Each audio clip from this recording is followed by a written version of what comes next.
Blog Talk Radio. The Four Persons, Inc. is a federally registered and licensed 501c3 charity. Any use of any of our content without our permission is prohibited by law. Our purpose is evangelization, education, and social action. Please go to our website at thefourpersons.com or our blog site at thefourpersons.net to make your tax-deductible donation by credit or debit card. You can also send a check to the Four Persons, Inc., P.O. Box 11214, Manassas, Virginia, 20113. To contact us, send us an email at thefourpersons.com.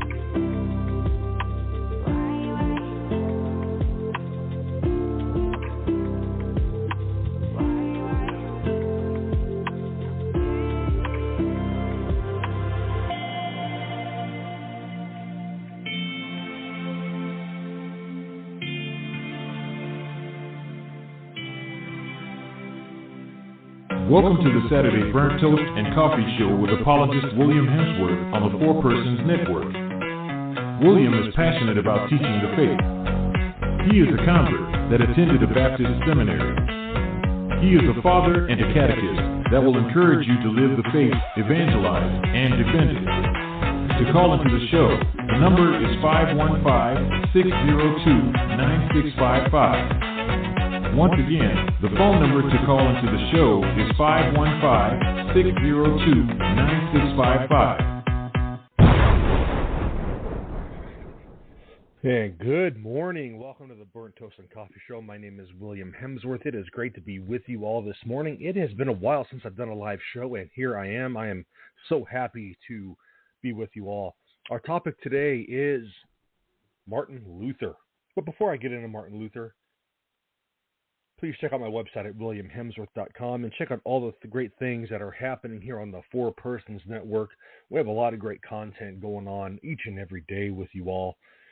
And check out my interview next Wednesday during the Divine Mercy Show at 3 p.m. Eastern. It was a lot of fun recording that. Yeah, so let's get into it. So the Protestant Reformation, that really was a pivotal event in the West, in Western Christianity. And of course, Martin Luther, his actions, his writings transformed the religious landscape of Europe and really eventually the world.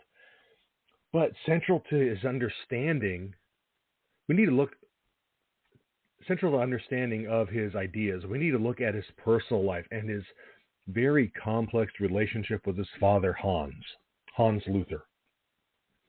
This relationship was marked by tension, high expectation, and it really influenced Luther's theological convictions and his ultimate defiance of ecclesiastical church authority. It's widely recognized that Luther's 95 Theses were a response to some grievances that he had.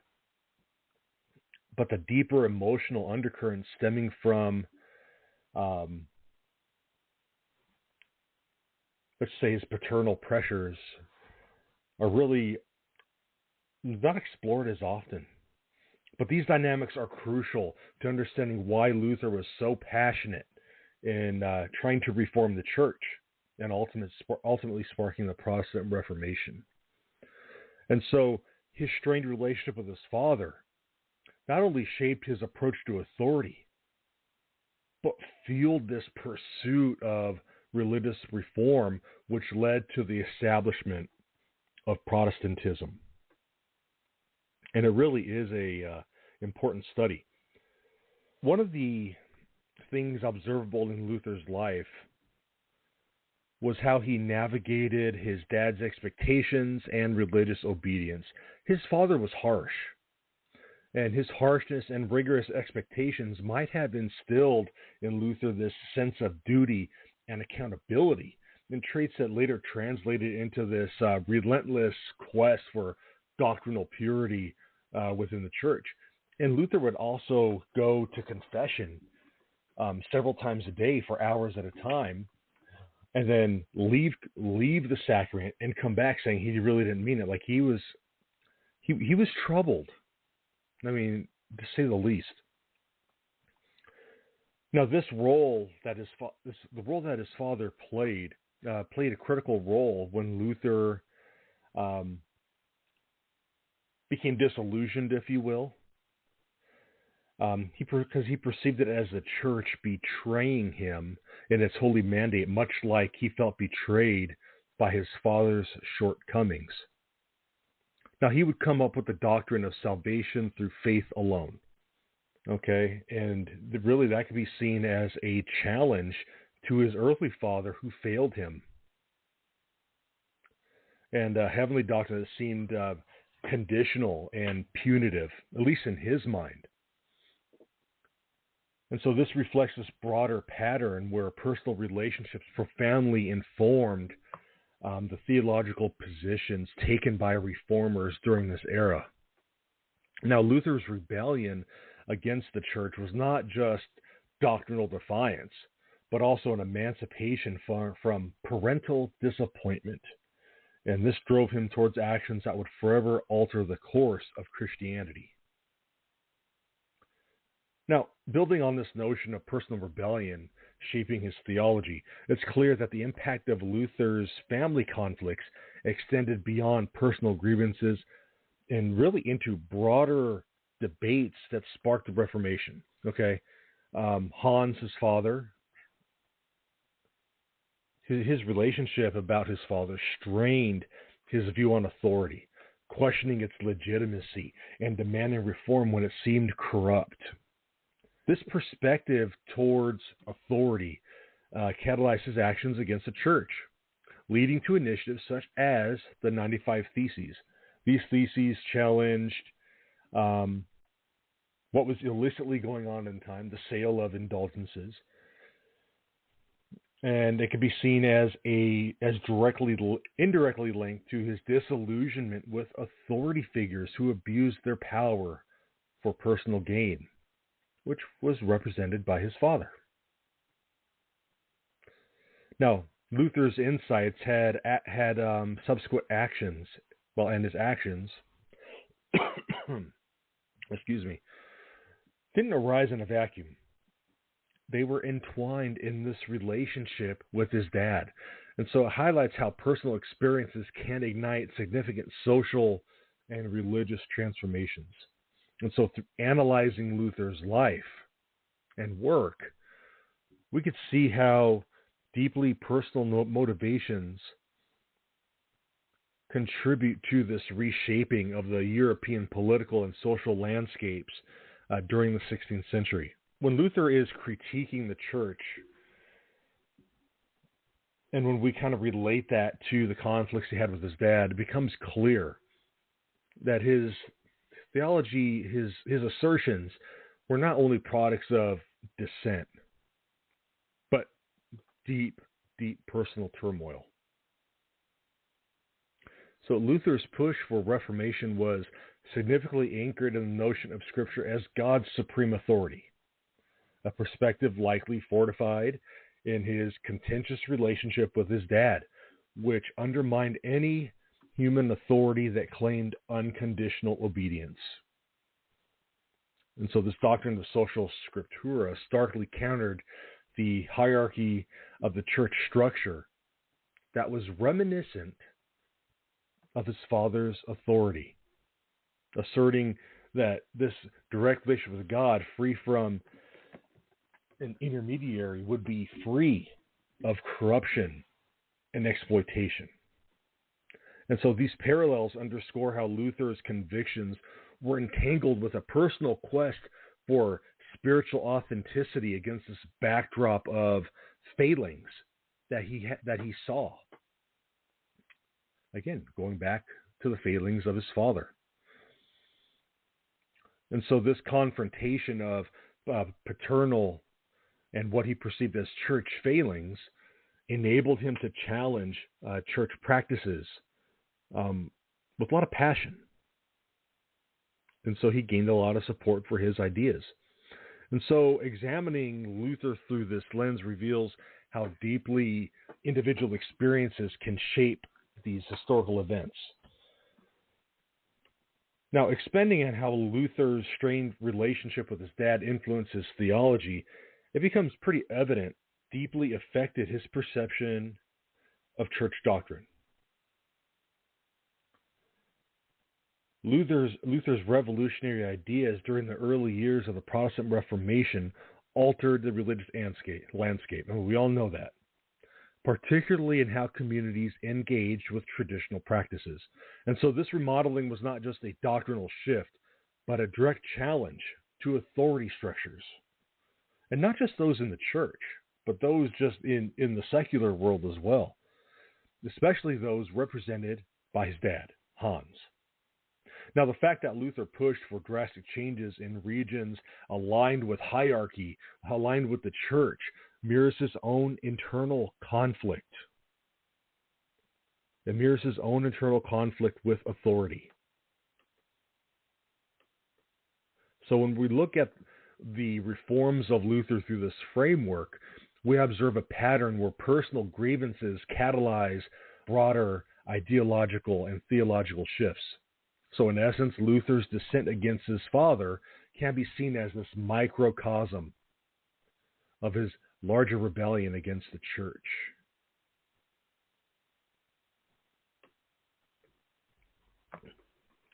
Now, continuing on this theme of Martin Luther's strained relationship with his father Hans, we have these theological innovations that came forth. It's crucial to consider how this personal conflict paralleled and maybe precipitated his public dissent against church authority. The discord between the church and emerging Protestant views during Luther's time was intensified by renewed interest in patristic studies, so the early church, which sought to realign current doctrines with early church teaching, perceived as pure and more authentic. So you hear this among Protestants today, where they say the Reformation came about because they were trying to get back to what the early church believed. All right, and so this pursuit reflected Luther's quest for this unmediated, direct engagement with truth.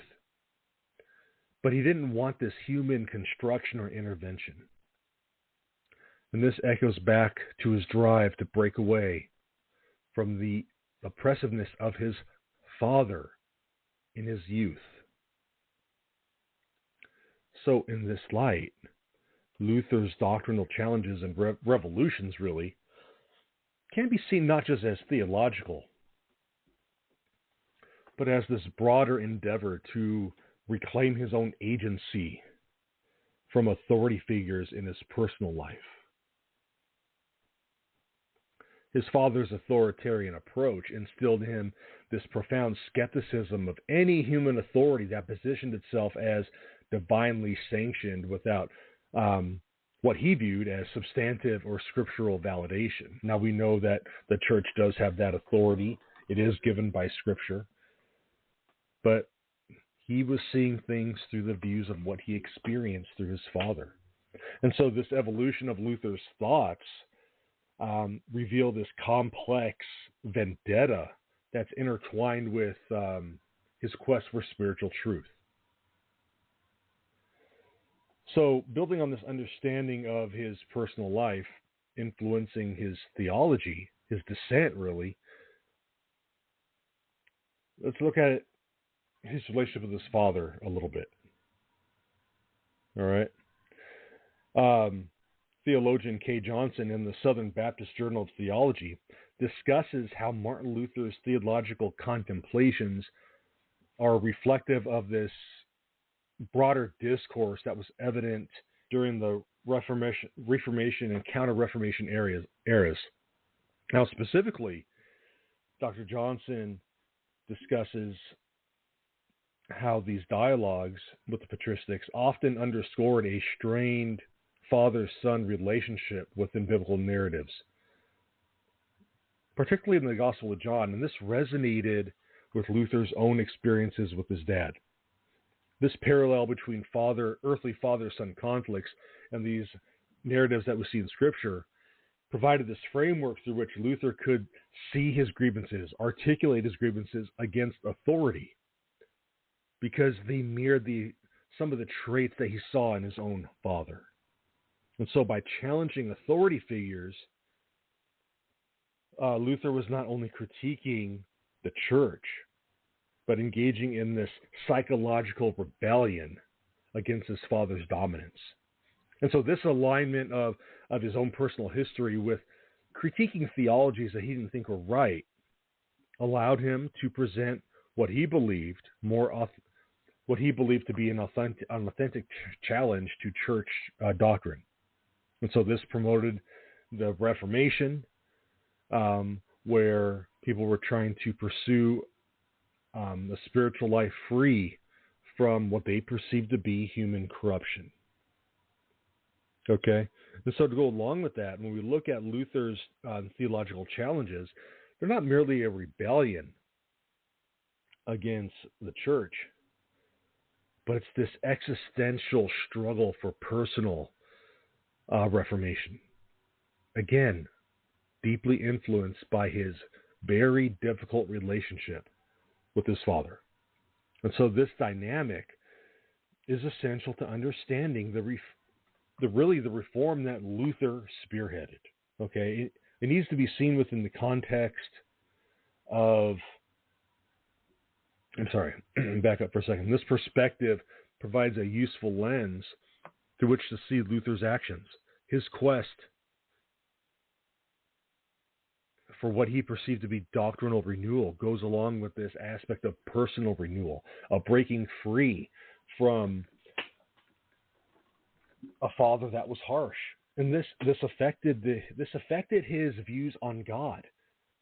All right, at times he viewed God as this harsh deity who was just waiting to punish us instead of this loving God who died for the sins of the world.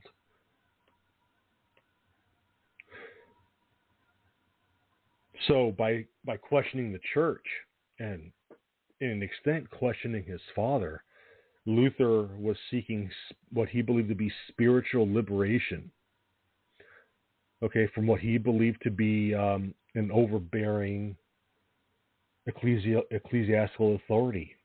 So really, I hate to say it this way, he just had daddy issues. His relationship with his dad just jaded any authority over him. He was seeing his dad and everything. And we see this in his views between human authority and really divine command. And so this intersection of Luther's strained relationship with his dad, we see this reflected in some Protestant ecclesiologies that diverged from understandings of apostolic succession. And so they discuss how, in Luther's perspective, that divine authority should not be mediated by a hierarchy in the church. And early Protestant churches emphasized this direct lineage from God without human interference. Okay, so without apostolic succession thrown in there.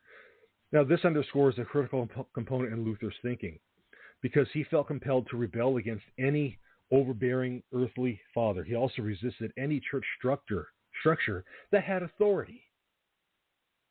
And so that's why he would famously say that, I'm gonna butcher this just a little bit, but an uneducated farmer with a Bible can do more with it than a priest, if you would. And I'm kind of summarizing it. And so this rebellion was really a crusade, if you will. It was a crusade to reconcile God, his idea of God, in a way that he could understand it, if you would.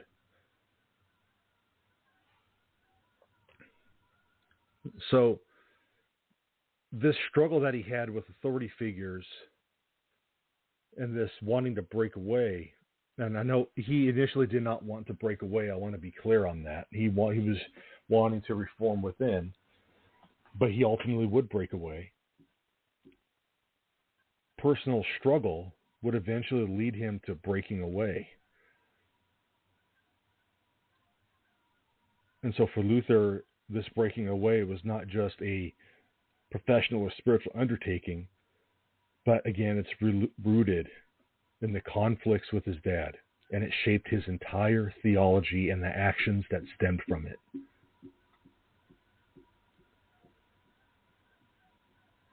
This connection between his experience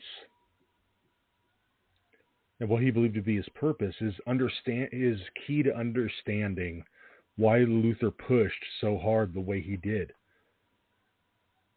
And so, in conclusion, Luther's struggle with his father Hans really played a pivotal role in the Protestant Reformation. It's not talked about quite enough.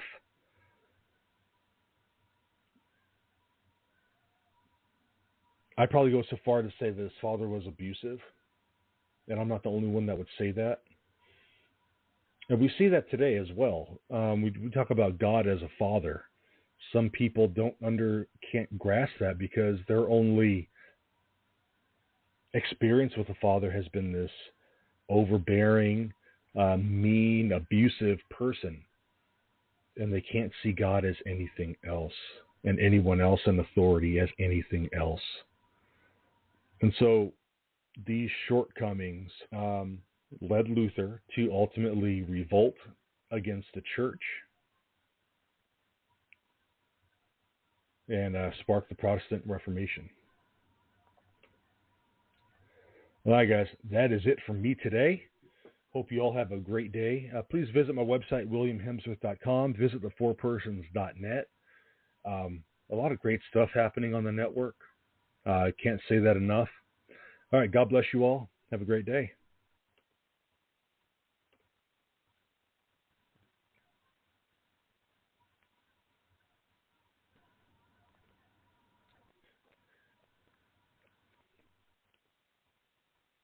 How powerful is Cox Internet?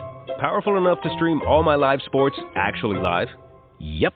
Powerful enough to share my screen more smoothly? You got it. Powerful enough to keep my games online and my squad on top? Oh, yeah. That's pretty powerful. Get gig speeds, powered by fiber from Cox. It's internet built for tomorrow, today. Cox, always building better. Download speeds up to 1 gigabit per second. Cox Internet is powered by fiber and connected to the premises via coaxial cable. Speeds vary and are not guaranteed. Cox terms and other restrictions may apply. With the Lucky Land Slots, you can get lucky just about anywhere. This is your captain speaking. We've got clear runway and the weather's fine, but we're just going to circle up here a while and get lucky. No, nothing like that. It's just these cash prizes add up quick. So I suggest you sit back, keep your tray table upright, and start getting lucky. Play for free at LuckyLandSlots.com. Are you feeling lucky? No purchase necessary. Void where prohibited by law. 18+ terms and conditions apply. See website for details.